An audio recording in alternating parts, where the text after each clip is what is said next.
कभी उपचार नहीं हो सकता। डॉक्टर लोकेंद्र जी हमारे साथ में, आपसे पूछना चाहूँगा कि इन्फेक्शन को लेकर आईएमए के साथ महात्मा गांधी और जो एजेंसियां हैं, कौन कौन सी एजेंसी काम कर रही है और क्या कर रही है सर?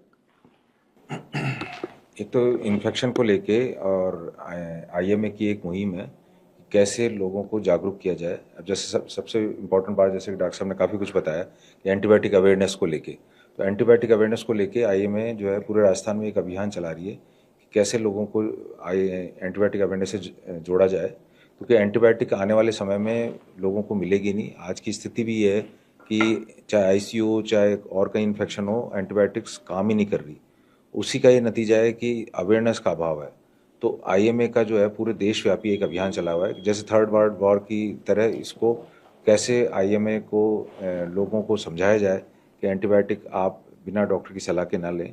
और एंटीबायोटिक की, जैसे डॉक्टर साहब ने, यश ने ही बताया, जो राजस्थान के पहले डीएम है इन्फेक्शियस डिजीज में, उन्होंने भी बताया कि एंटीबायोटिक आप वन टाइम अगर आपने एंटीबायोटिक बिना सलाह के ली, हो सकता है आपको एंटीबायोटिक की वजह से आपके जो इंटेस्टाइन के बैक्टीरिया इतने ज़्यादा डिस्टर्ब हो जाएं कि आपको हो सकता है जीआईटी डिस्टर्बेंस आपका काफ़ी लंबे टाइम तक रहे या ठीक ही नहीं हो। तो हमारी जो अभियान है वो, जैसे इन्फेक्शियस डिजीज चाहे मलेरिया हो, तो हम आईएमए की कोशिश रहती है कि मलेरिया अवेयरनेस प्रोग्राम जगह जगह हम डे सेलिब्रेशन वो करे जाएँ। ऐसे ही आईएमए का ये अभियान है कि कैसे एचआईवी के लिए जागरूक किया जाए लोगों को। इसी तरह से और जो इन्फेक्शियस डिजीज़ है उसमें कैसे रैशनली दवाइयों का यूज़ किया जाए। इम्पॉर्टेंट बात ये है कि चाहे मलेरिया हो, एचआईवी हो, चाहे टाइफाइड हो, चाहे और बीमारियाँ हो, सभी में जो भी पेशेंट हैं वो जागरूक हों, उनके प्रिवेंशन के लिए जागरूक किया जाए उनको, और उसके साथ हमेशा जो दवाई ली जाए वो डॉक्टर की सलाह से ली जाए। ये बहुत इंपॉर्टेंट है। यही एक आईएमए का मुहिम है, कैसे इन चीज़ों के लिए जागरूक किया जाए। अगर आपके इन्फेक्शन होगा, आप बिना डॉक्टर की सलाह के दवा लेंगे तो हो सकता है आपकी किडनी डैमेज हो जाए, हो सकता है कोई और ऑर्गन डैमेज हो जाए, और इन सब चीज़ों से एक तरह से शारीरिक विकार डेवलप होते हैं और मानसिक विकार डेवलप होते हैं। तो आपको इन सब चीज़ों के लिए जागरूक किया जाना जरूरी है, और लोगों को पता होना चाहिए कि इन्फेक्शंस का कंट्रोल कैसे ज़रूरी है, कैसे चिकित्सकों से आप सलाह ले सकते हैं, बिना सलाह के दवाई लेना। विदेशों में तो ये स्थिति कि एंटीबायोटिक बिना प्रिस्क्रिप्शन ले ही नहीं सकते आप। यहाँ पे भी सरकार ने इस तरह के नियम बना दिए, और नेशनल मेडिकल कमीशन ने भी एक तरह की गाइडलाइन निकाली है कि आप बिना प्रिस्क्रिप्शन के, बिना डॉक्टर की सलाह के एंटीबायोटिक ना लें। तो एंटीबायोटिक अवेयरनेस प्रोग्राम के लिए बहुत ज़रूरी है कि लोग अवेयर हों और इन चीज़ों के बारे में जानें कि कैसे एंटीबायोटिक से अनावश्यक नहीं लिया जाए। फिर ये अभियान कब से कब तक चल रहा है? एंटीबायोटिक अवेयरनेस का प्रोग्राम पूरा हमेशा रहता है, साल भर चल रहा है। इसके लिए हम आईएमए ने पूरे देश से चिकित्सकों को अहमदाबाद में ट्रेनिंग दी थी डब्ल्यूएचओ के साथ मिलके, और उसी का एक नतीजा है कि जगह जगह एंटीबायोटिक, जैसे मानसिक स्वास्थ्य जागरूकता अभियान आईएमए चलाता है, उसी तरह से mental antibiotic awareness, AMR awareness अभियान पूरे देश में चलाया जा रहा है। उन्हीं का नतीजा है कि ये जो डॉक्टर साहब काफ़ी बातें कर रहे हैं कि आने वाले समय में जब आपको एंटीबायोटिक नहीं मिलेगी तो पता चलेगा कि आपकी दवाइयाँ ही काम नहीं कर रही, आप भर्ती हैं। इसी तरह से आपको और बहुत सारे जो बचाव के जो तरीके हैं इन्फेक्शन से बचाव के लिए, जैसे हैंड वॉशिंग टेक्निक हो गई, या जगह जगह आपको मॉनिटरिंग करना जरूरी है कि ऐसा तो नहीं रेजिस्टेंस बैक्टीरिया डेवलप हो चुके हैं आपके अस्पतालों में। इन सब चीज़ों की जागरूकता बहुत जरूरी है। इसी को लेके आईएमए हो या नेशनल मेडिकल कमीशन हो, ये रेगुलर गाइडलाइंस जारी करते रहते हैं। इसी का एक पार्ट है कि हम इस तरह के अवेयरनेस प्रोग्राम जगह जगह कर रहे हैं, उसी का एक उसी की वजह से। और मैं धन्यवाद दूंगा कि भारत रफ्तार जो चैनल है उसने इस मुद्दे को लिया और उसके लिए जागरूकता के लिए हमारे साथ जुड़े। उसके लिए मैं धन्यवाद देना चाहूँगा मीडिया कर्मियों को इस काम के लिए।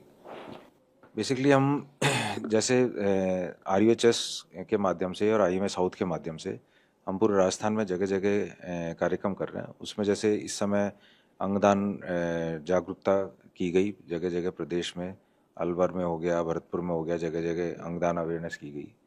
उसी तरह से उससे पहले जैसे एंटीबायोटिक अवेयरनेस का चला, तो एंटीबायोटिक अवेयरनेस प्रोग्राम हम जगह जगह एंटीबायोटिक अवेयरनेस प्रोग्राम किए गए।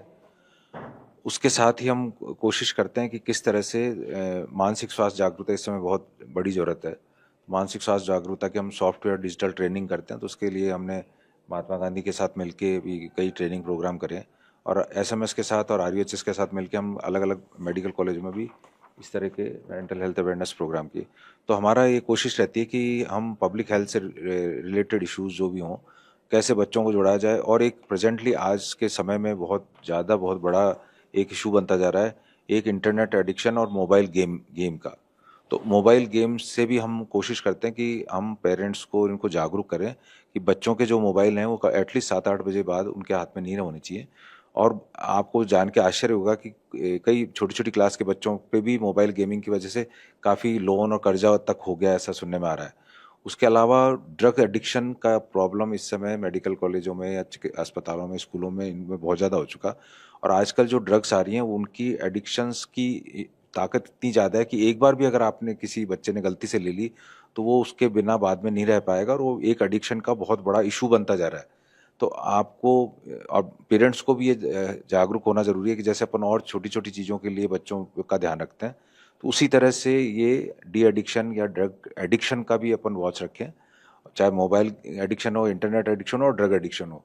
तो इन सब चीज़ों के लिए हम आईएमए जयपुर साउथ हो या आरयूएचएस के जो फैकल्टी स्टूडेंट्स हों और महात्मा गांधी की फैकल्टी, इनको सबको इन्वॉल्व करके हमारा पर्पज़ ये रहता है कि कैसे पब्लिक हेल्थ अवेयरनेस, कैसे बीमारियों से रोका जाए, कैसे प्रिवेंटिव एस्पेक्ट हो, चाहे मलेरिया इन्फेक्शन डिजीज़ हो, चाहे ट्यूबरक्लोसिस हो, चाहे एचआईवी इन्फेक्शन हो, चाहे फोकस्ड फार्माकोविजिलेंस एल्बेंडाजोल का हो। इन सब प्रोग्राम्स के साथ हम आईएमए जो है वो जुड़ के पब्लिक हेल्थ अवेयरनेस करती है, और एकेडमिक एक्टिविटीज़ के साथ बच्चों को, नए बच्चों को एमएसएन जो मेडिकल स्टूडेंट नेटवर्क है उससे जोड़ के बच्चों को कोशिश करती है कि इंटरनेट एडिक्शन और ड्रग एडिक्शन से दूर रखें, और शुरू से ही बच्चों को इन पब्लिक हेल्थ अवेयरनेस प्रोग्राम से जोड़ें, और जिससे बच्चे अपने पीढ़ी में पब्लिक हेल्थ को भी जाने, आने वाले समय जैसे ऑर्गन्स की जरूरत पड़ेगी तो ऑर्गन डोनेशन प्रोग्राम से भी बच्चे जुड़े। इन सब मुहिम से जो भी नेशनल प्रोग्राम्स हैं, जो भी हमारे प्रधानमंत्री जी का विजन है, चाहे मल्टीग्रेन्स हो, चाहे ऑल डिडक्शन हो, ये सारे जो प्रोग्राम्स हैं वो आईएमए का भी एक मिशन है कि कैसे नेशनल प्रोग्राम से अपने मेडिकल स्टूडेंट्स को और पब्लिक को जागरूक किया जाए और जोड़ा जाए। ये हमारा मिशन रहता है इंडियन मेडिकल एसोसिएशंस का, चाहे आईएमए राजस्थान कह लो, चाहे आईएमए जयपुर साउथ कह लो, सभी का एक ये मिशन रहता है कि ऐसे लोगों को इन चीज़ों के लिए जागरूक किया जाए।